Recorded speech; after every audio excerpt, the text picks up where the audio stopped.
Everyone, आज जो है हम जावा में थोड़ा और आगे सीखेंगे। तो चलिए स्टार्ट करते हैं क्लास टेस्ट से। तो देखिए यहाँ मैंने एक क्लास टेस्ट बनाई है और उसमें क्या है, मैंने स्टैटिक वॉइड शो मेथड बनाया है जिसमें बाइट बी वेरिएबल जो है उसके अंदर मैं पास करा रहा हूँ और फिर जो है मैं सिस्टम डॉट आउट डॉट प्रिंटरलैंड से बाइट बी को जो है प्रिंट करा रहा हूँ।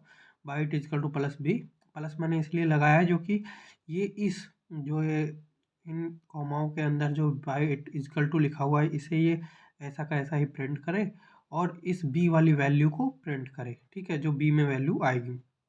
ठीक है, अब देखिए स्टैटिक वॉइड शो मैंने दूसरा मेथड बनाया सॉर्ट बी के लिए और ऐसे ही system dot out dot println short is equal to plus B इसे प्रिंट किया है। फिर इसी प्रकार से static void show int B, इसके अंदर इंट पास किया है मैंने, इंट वेरिएबल बी। देन उसके बाद जो है मैंने system dot out dot println से इसे भी प्रिंट करा दिया int equal to plus b. ठीक है, फिर एक और मेथड बनाया है स्टैटिक वॉइड शो करके लॉन्ग बी के लिए और system dot out dot println long equal to plus b. ठीक है, फिर मैंने मैन मेथड बनाया जहाँ से ये जो है रीड करना स्टार्ट करेगा हमारा compiler. Public static void main string arcs, उसमें मैंने सो जो मेथड ये बनाए थे, सो मेथड बनाया। देन उसमें वैल्यू पास करी 23। ठीक है, ये सो मेथड को मैंने कॉल किया यहाँ पे। ठीक है, सो मेथड को कॉल किया, उसमें वैल्यू पास करी 23। देन आंसर आएगा इंट 23। ऐसा क्यों हुआ, किसी ऐसा कैसे हुआ, इंट ही क्यों, बाइट क्यों नहीं भाई साहब, शॉर्ट क्यों नहीं भाई साहब, लॉन्ग क्यों नहीं, है ना। तो देखिए इसके लिए, तो देखिए कैलकुलस जो होता है वो इंट या डबल पर होता है। ठीक है, कैलकुलेशन जो भी होती है, इसलिए इंटीजर लिटरल इन टाइप के होते हैं। यदि इंट ना हो तो और अदर हो इंट के अलावा तो लॉन्ग चलेगा, क्योंकि इंटीजर में लॉन्ग ही बड़ी वैल्यू है। ठीक है, इसी प्रकार हम फ्लोट को फ्लोट एफ इजकल टू 19.5 नहीं लिख सकते क्योंकि ये एक डबल वैल्यू है। या तो डबल लिखो या वैल्यू के आगे एफ लिखो। जैसे देखो डबल एफ इजकल टू 19.5, मैंने ये डबल वैल्यू है। ठीक है, अब देखिए मेरे को अगर इसे फ्लोट बनाना है तो मेरे को ना इस वैल्यू के आगे एफ लिखना होगा। जैसे देखिए 19.5 इजकल टू 19.5 और यहाँ पे देखिए मैंने एफ लिखा है वैल्यू के आगे।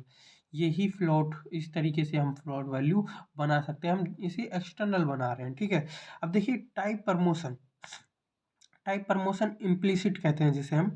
It is the process of converting one type of data into another type implicitly। ठीक है, program promotion by Java itself, once we have data and data does not found their exact match, so one data is implicitly to another type। ठीक है, another type में बदल जाएगा। अब देखिए कैसे, देखिए बाइट जो है वो शॉर्ट में बदलता है। ठीक है, बाइट शॉर्ट में बदलता है, शॉर्ट इंट में बदलता है, इंट लॉन्ग में बदलता है और लॉन्ग डबल में।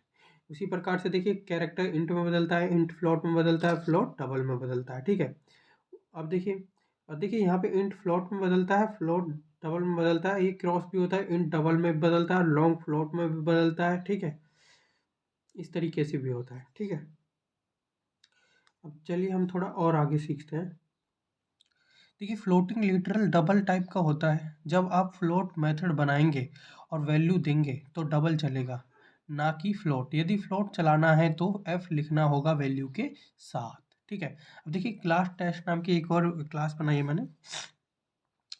इसमें क्या है, मैंने static void show float b, ठीक है, फ्लोट वेरिएबल मैंने इसके अंदर पास किया और वॉइड शो मेथड बनाया है। ठीक है, अब देखिए इसमें क्या मैंने प्रिंट किया है, system dot out dot println float equal to plus b. ठीक है, अब फिर दोबारा से मैंने एक मेथड बनाया स्टैटिक वॉइड शो करके ही डबल बी के लिए, ये बी है।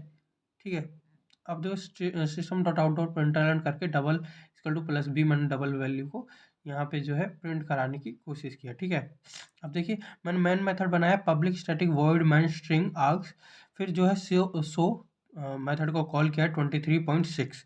अब देखिए इसमें जो है ये डबल वैल्यू चलेगी, डबल वैल्यू 23.6 वैल्यू प्रिंट होगी। अगर फ्लोट चलाना है तो एफ लिखना पड़ेगा वैल्यू के साथ। तो हमें कैसे कॉल करना होगा, सो मेथड को कॉल करेंगे हम 23.6, उसके आगे लिखेंगे एफ, फिर जो कि जो है फ्लोट वैल्यू कॉल होगी, फ्लोट इजकल टू 23.6, ये आउटपुट आएगा। ठीक है, अब देखिए थोड़ा और आगे सीखते हैं टाइप कास्टिंग। ठीक है, अब देखिए टाइप कास्टिंग किसे कहते हैं। टाइप कास्टिंग एक्सप्लिसिट दूसरा नाम है टाइप कास्टिंग का explicit. It is the process of converting one type of data into another type explicit by programmer itself. Syntax क्या होता है देखिए, इसमें क्या होता है, टारगेट डाटा टाइप होता है, जो टारगेट डाटा टाइप या फिर टारगेट डाटा टाइप और वेरिएबल, मतलब कोई ए बी सी वेरिएबल जो हम नाम देंगे, फिर टारगेट डाटा टाइप और फिर वेरिएबल उसके बाद ब्रैकेट में लिखना है टारगेट डाटा टाइप को, ठीक है। जैसे देखिए इंट एक्स इक्वल टू 19 है, ठीक है। बाइट में कन्वर्ट करना है तो बाइट, देखिए ये हो गया टारगेट डाटा टाइप, ठीक है। बाइट में कन्वर्ट करना है हमें इसे, इंट को बाइट में करना है तो ये टारगेट हो गया बाइट, ठीक है। बाइट डाटा टाइप लिख दिया, फिर उस वेरिएबल लिखेंगे वार वेरिएबल बी लिख दिया, ठीक है। इक्वल टू फिर टारगेट डाटा टाइप ब्रैकेट के अंदर बाइट लिखा, देन फिर हमने जो है वार, जो हमारा जो वेरिएबल है, जो इंट का वेरिएबल है, वो लिखा हमने यहाँ पे एक्स, ठीक है। इस तरीके से जो ये एक्स है वो बी में चला जाएगा बाइट के रूप में, ठीक है। तो देखिए लिटरल जो होते हैं वो कांस्टेंट होते हैं, लिटरल क्या होते हैं, कांस्टेंट होते हैं। देखिए प्रिमिटिव इंटीजर, जो प्रिमिटिव होते हैं वो इंटीजर कौन से, 19, 46, 6, 4, राइट, ऐसे, या 604, ये सब जो है इंटीजर है, ठीक है। अब देखिए फ्लोटिंग वैल्यू कौन सी होती है, 35.6, जो पॉइंट में हो। कैरेक्टर ए, इसके अंदर जो ये जो आपको दिख रहा है साइन, इसके अंदर जो ए है ये जो कैरेक्टर है। बुलियन ट्रू फॉल्स होते हैं। नॉन प्रिमिटिव होते हैं स्ट्रिंग, हेलो, है ना, स्ट्रिंग का एग्जांपल हेलो, ये स्ट्रिंग है। डबल कॉमास के अंदर आपको दिख रहा है जो, ठीक है। अच्छा, अब देखिए क्लास टाइप कास्ट, मैं यहाँ पे एक क्लास बनाई है क्लास टाइप कास्ट के नाम से, public static void main string arcs, ठीक है। मैंने मैन मेथड बना दिया, फिर उसके बाद मैंने क्या किया है, मैंने किया है byte, byte b1 equal to 20, then byte b2 equal to 20, ठीक है। उसके बाद क्या है, byte c equal to b1 plus b2। अब देखिए यहाँ पे जो है कंपाइल टाइम एरर आएगा, वो किस लिए आएगा, देखिए 2 बाइट टाइप की वैल्यू पर हम अर्थमेटिक ऑपरेशन नहीं कर सकते हैं। हमारा कंपाइलर 2 ही टाइप के डाटा पर ऑपरेशन करता है या समझता है, या तो समझता है इंट या डबल, इन्हीं के ऊपर ऑपरेशन हो सकता है। यहाँ एक फॉर्मूला चलता है, उसी फॉर्मूले के हिसाब से इन दोनों byte C equal to b1 plus b2 data type या इन दोनों डाटा का रिजल्ट हमें मिलता है। फॉर्मूला ये चलता है मैक्स समझने के लिए, max type of first operand and type of second operand, ये फॉर्मूला है, ठीक है। अब देखिए इसमें जो है मैक्सिमम वैल्यू निकल कर आती है, जो इसमें मैक्सिमम वैल्यू निकल कर, यहाँ पर देखिए, यहाँ पर byte C is equal to b1 plus b2, ठीक है। First operand type equal to byte है, ठीक है, आप देख सकते हैं ये बाइट है, ठीक है। और सेकंड ऑपरेंड टाइप भी बाइट है। यहाँ तो मैक्सिमम है ही नहीं, कहने का मतलब है कि मान लो आप बाइट और शॉर्ट का कैलकुलेशन कर रहे हो तो इनमें मैक्सिमम है शॉर्ट, तो रिजल्ट शॉर्ट में मिलेगा।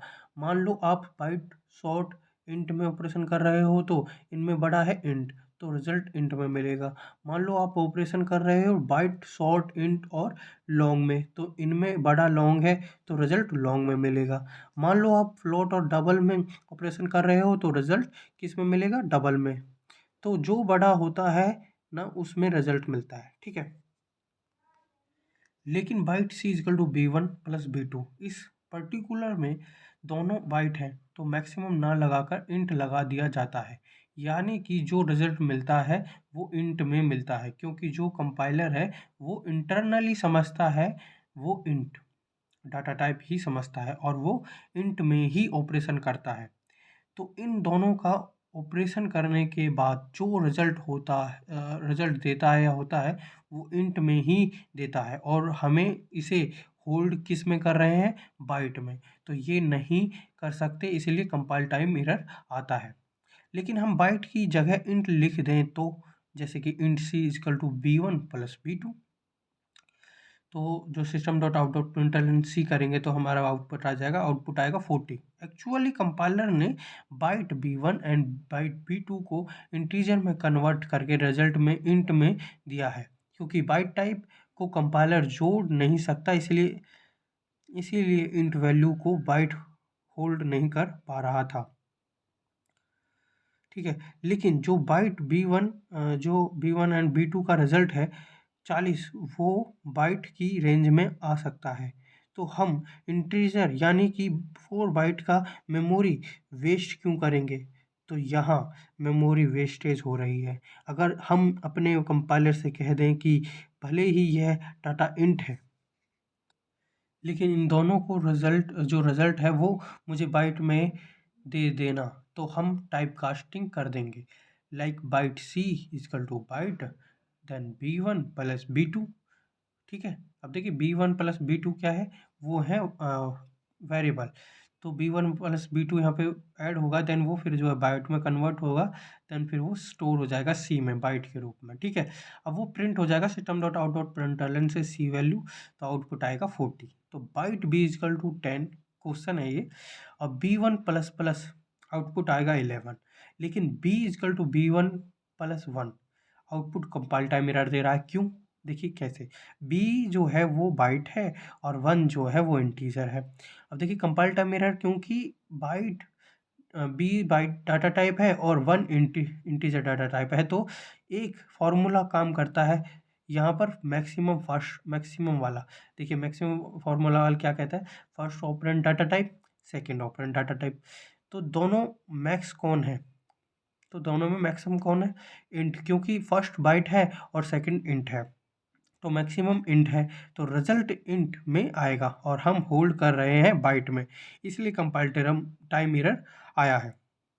ठीक है, अब देखिए मैंने यहाँ पे जो है आपको ये बताने की कोशिश की है कि कंपाइल टाइम एरर या एरर क्यों आते हैं, बाइट वगैरह को हम टाइप कास्टिंग की ज़रूरत क्यों है ना? क्योंकि मेमोरी की वेस्टेज होती है अगर हम टाइप कास्टिंग ना करें तो, है ना? तो ऐसी ही और वीडियो के लिए हमारे चैनल को सब्सक्राइब कीजिए, शेयर कीजिए, लाइक कीजिए। Thank you.